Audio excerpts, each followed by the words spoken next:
Hello friends, welcome to our PK study YouTube channel. तो आज की इस वीडियो में हम लोग पढ़ने वाले हैं एनसीईआरटी क्लास 9th मैथ अध्याय 4 दो चर वाले रैखिक समीकरण। तो इसमें हम लोग सबसे पहले समझेंगे एक चर वाले समीकरण और दो चर वाले समीकरण। ठीक है, तो हम लोग लिख लेते हैं एक चर वाले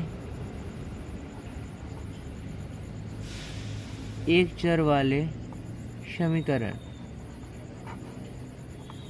ठीक है, एक चर वाले समीकरण में हम लोग समझेंगे कि किसे कहते हैं एक चर वाले। ठीक है, देखिएगा जैसे में हम लोग ले लेते हैं 3x + 1 जो है बराबर 0। इसे हम लोग बोल सकते हैं एक चर वाले समीकरण। एक चर वाले इसमें हम लोग क्यों बोलेंगे, क्योंकि यहाँ पर जो x है यानी ABCD का जो भी अक्षर यहाँ पर एक ठू है। ठीक है, यानी x है, इसे हम लोग बोलेंगे एक चर वाले। यहाँ पर मान लेते हैं कोई y रहता तो हम लोग इसे दो चर वाला बोल सकते थे। ठीक है, यहाँ पर एक ही x है, इसलिए इसे हम लोग बोल सकते हैं एक चर वाले समीकरण। और भी एक उदाहरण ले लेते हैं हम लोग, जैसे में 3y + 4 बराबर 0। इसमें भी एक ही y है, यानी कोई भी इधर x है, न z है, न कोई भी संख्या नहीं है, डायरेक्ट हम लोग के यहाँ पर एक ही चर वाले हैं। ठीक है, इसको हम लोग बोल सकते हैं एक चर वाले समीकरण।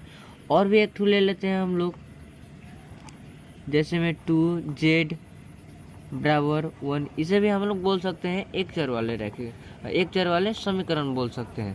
अब देखिएगा द्विचर वाला हम लोग कैसे बोलेंगे, यानी दो चर वाला, दो चर वाले समीकरण।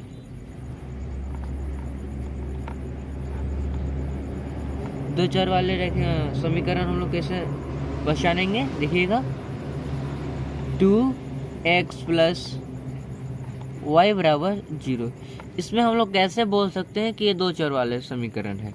यहाँ पर क्या है, x है और y भी है, यानी दो ठू संख्या है इसमें। ठीक है, यानी ABCD का अक्षर दो ठू इसमें है, इसलिए इसे हम लोग बोल सकते हैं दो चर वाला समीकरण। जैसे में एक ठो और उदाहरण ले लेते हैं, 3x + z बराबर 0।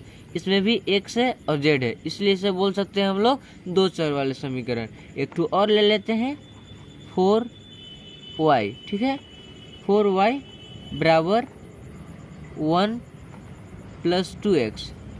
ये भी क्या है, दो चर वाले समीकरण। यहाँ पर y है, यहाँ पर x, इसे हम लोग बोल सकते हैं दो चर वाला समीकरण। ठीक है, अब आगे हम लोग क्या देखेंगे कि इसमें रैखिक बोला गया है, दो चर वाले रैखिक समीकरण।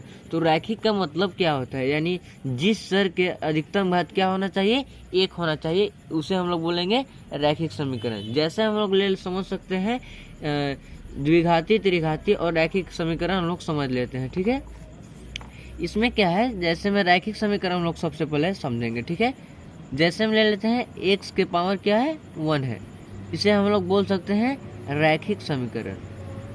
क्या बोलेंगे हम लोग, रैखिक समीकरण। ठीक है, यानी जिस चर की अधिकतम घात क्या होना चाहिए, 1 होना चाहिए, उसे हम लोग बोलेंगे रैखिक समीकरण।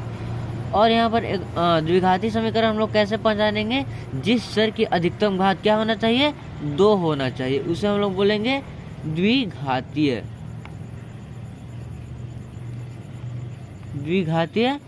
समीकरण।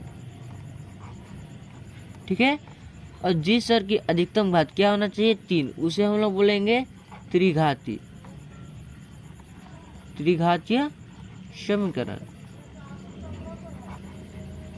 इतना समझ में आ गया।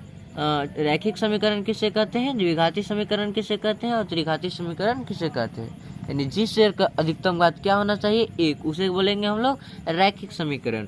और जिस चर की अधिकतम घात 2 हो, उसे हम लोग बोलेंगे द्विघाती समीकरण। और जिस चर की अधिकतम घात 3 हो, उसे हम लोग बोलेंगे त्रिघाती समीकरण।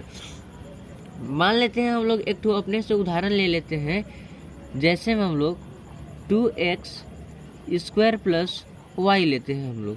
क्या इसे बोल सकते हैं कि ये रैखिक समीकरण है, तो क्या बोलेंगे हम लोग, नहीं, क्योंकि इसका जो इसको हम लोग बोल सकते हैं दो चर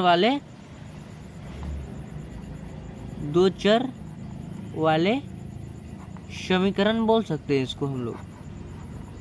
लेकिन इसे हम लोग क्या नहीं बोल सकते हैं, दो चर वाले रैखिक समीकरण नहीं बोल सकते हैं। क्यों नहीं बोल सकते हैं? क्योंकि जो यहाँ पर चर दिया हुआ है इसका घात क्या है, 2 है, इसे हम लोग बोल सकते हैं द्विघाती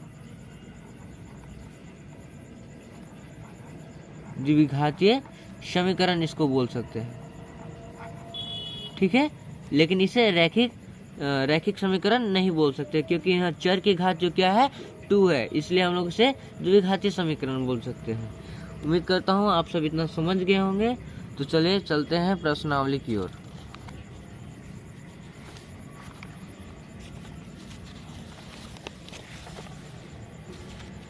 इसमें क्या है, किशन क्या बोल रहा है, एक नोटबुक की कीमत एक कलम की कीमत से 2 गुनी है। इस कथन को निरूपित करने के लिए 2 चर वाला एक रैखिक समीकरण लिखिए। यानी यहाँ पर क्या बोल रहा है कि एक नोटबुक है, एक नोटबुक की कीमत क्या है, एक कलम की कीमत से 2 गुनी है, ठीक है। इस कथन को निरूपित करने के लिए 2 चर वाला रैखिक समीकरण लिखिए। तो चलिए इसे हम लोग रफ में समझ लेते हैं। यहाँ पर क्या बोला है, फर्स्ट में क्या बोला है, एक नोटबुक बोला है, ठीक है। उसको हम लोग लिख लेते हैं, नोटबुक बोला है।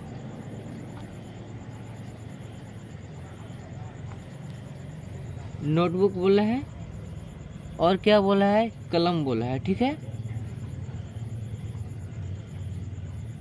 कलम। तो यहाँ पर क्या बोला है, एक नोटबुक की कीमत एक कलम की कीमत से 2 गुनी है, ठीक है। यानी जो एक नोटबुक है एक कलम की कीमत से नोटबुक की क्या है, 2 गुनी अधिक है, ठीक है। तो अब हम लोग समझते हैं, यानी नोटबुक की कीमत क्या है, नोटबुक की कीमत क्या है। यानी मान लेते हैं हम लोग नोटबुक की कीमत x मान लेते हैं, ठीक है।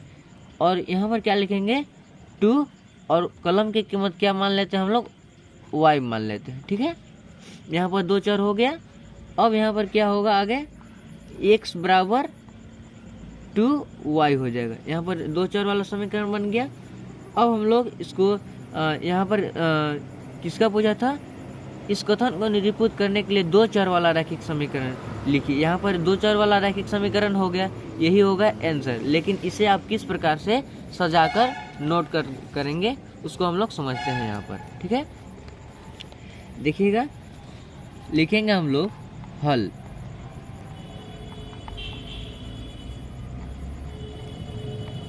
नोटबुक की कीमत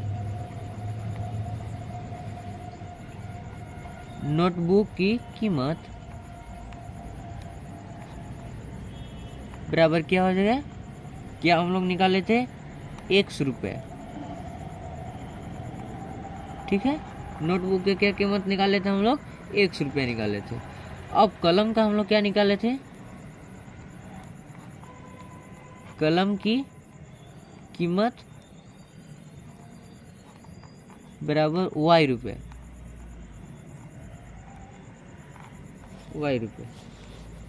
अब आगे बढ़ते हैं हम लोग प्रश्नानुसार।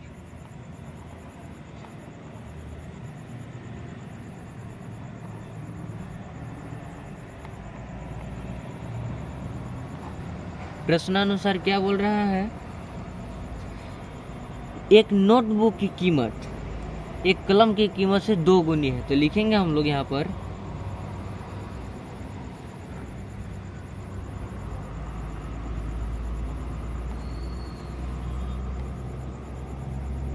नोटबुक की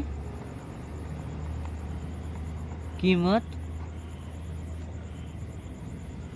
बराबर 2 इंटू कलम की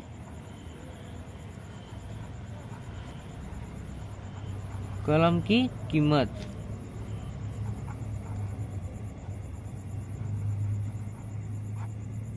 ठीक है। इतना हम लोग लिख लिए प्रश्नानुसार। यानी नोटबुक की कीमत क्या थी, कलम की कीमत से 2 गुनी अधिक थी, इसलिए हम लोग यहाँ पर इंटू करके 2 लिख दिए हैं, ठीक है। आगे बढ़ते हैं हम लोग, नोटबुक की कीमत क्या है, 1 है, यहाँ पर x लिख लिए, बराबर क्या है 2 है, 2 हम लोग लिख लिए, और कलम की कीमत क्या है, y रुपये है। ठीक है, अब यहाँ पर देखते हैं हम लोग, यहाँ पर क्या है, चिन्ह प्लस में है, तो लिखेंगे हम लोग x प्लस है, बराबर किधर आएगा, तो क्या में बदल जाएगा, ये प्लस माइनस में बदल जाएगा। ठीक है, तो लिखेंगे x माइनस 2y हो जाएगा। ठीक है, और बराबर में हो जाएगा 0। तो यहाँ पर हम लोग को क्या हुआ, दो चर वाला रैखिक समीकरण एक हम लोग को यहाँ पर प्राप्त हुआ। ठीक है, इसे हाईलाइट आप कर सकते हैं। ठीक है, यहाँ पर क्या बोल रहा था, इस कथन को निरूपित करने के लिए दो चर वाला एक रैखिक समीकरण लिखे।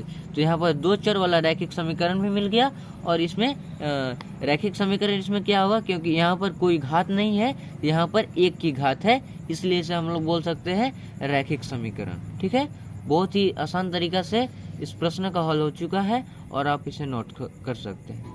यदि वीडियो पसंद आई होगी तो वीडियो को लाइक कीजिएगा, और चैनल को सब्सक्राइब करना बिल्कुल मत भूलिएगा। धन्यवाद।